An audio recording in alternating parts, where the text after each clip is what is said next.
saat kamu lagi mengendarai kendaraan untuk hadir ke suatu tempat yang belum pernah kamu datangi, tiba-tiba di tengah jalan kamu teringat deadline pekerjaan yang harus dikumpulkan segera. Nah, sehingga kamu membutuhkan waktu untuk mengingat kembali rute jalan tadi, tapi jadi nggak mikirin deadline yang sempat terlintas.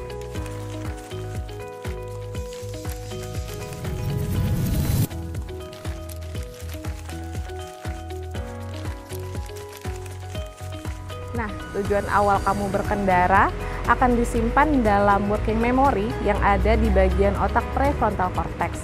Nah, working memory juga berkontribusi dalam menjaga informasi yang relevan terhadap aktivitas saat ini.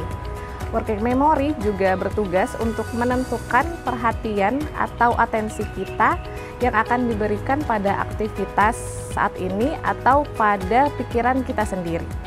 Nah, karena hal apa yang diperhatikan sebenarnya juga akan mempengaruhi perilaku kita. Ketika dewasa, masih banyak individu cenderung memberikan atensi pada informasi yang tidak relevan yang disebut dengan distraktor, sehingga aktivitas yang dikerjakan saat itu menjadi terhambat dan tidak efisien. Nah, ketika distraktor muncul, terjadi konflik kognitif dalam memperebutkan sumber daya atensi untuk diberikan pada hal-hal yang relevan atau kepada distraktor. Nah, penelitian ini bertujuan untuk mengukur bagaimana penyelesaian yang dilakukan individu dalam menghadapi konflik di sistem kognitif berdasarkan kinerja working memory pada individu dewasa. Nah, konflik ini akan dipicu melalui pemberian tugas working memory stroke task yang memiliki konflik dengan intensitas tinggi disebut dengan kondisi inkongruen dan konflik yang rendah disebut dengan kondisi kongruen.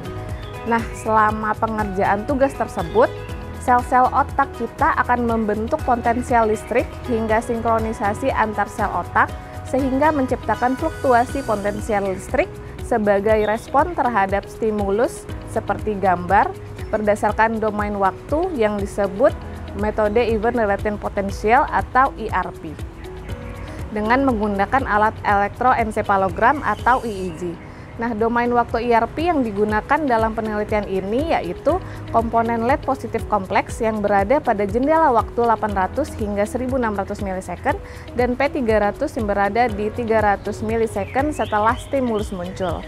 Nah, hasilnya menunjukkan bahwa di kondisi inkongruen terjadi peningkatan amplitudo komponen LED positif kompleks selama kurun waktu 1000 hingga 1600 milisecond, yang artinya saat individu mendeteksi adanya konflik, mereka mencoba memberikan atensi yang tinggi pada tugas tersebut sebagai salah satu cara beradaptasi dan melakukan resolusi konflik. Nah, hal ini berdampak pada perilaku mereka, yaitu menahan diri untuk tidak merespon apapun. Namun, individu tidak terlalu memberikan perhatian pada pekerjaan dengan intensitas konflik yang rendah. Pada kondisi inkongruen dengan konflik yang lebih tinggi, P300 mengalami penurunan gelombang otak karena working memory memiliki kapasitas yang terbatas karena terlalu mengelola banyak pembaruan dan pemrosesan informasi sehingga beban kerjanya turut meningkat. Nah, kesimpulannya, distraktor yang berasal dari pikiran kita sendiri juga dapat memperlambat dan mengganggu perilaku kita. Namun, jika kita dapat memaksimalkan kinerja working memory dengan lebih mengontrol atensi kita kepada hal-hal yang relevan dan tidak mudah terdistraksi, kita dapat melakukan suatu pekerjaan dengan lebih efisien, terorganisir, dan lebih cepat.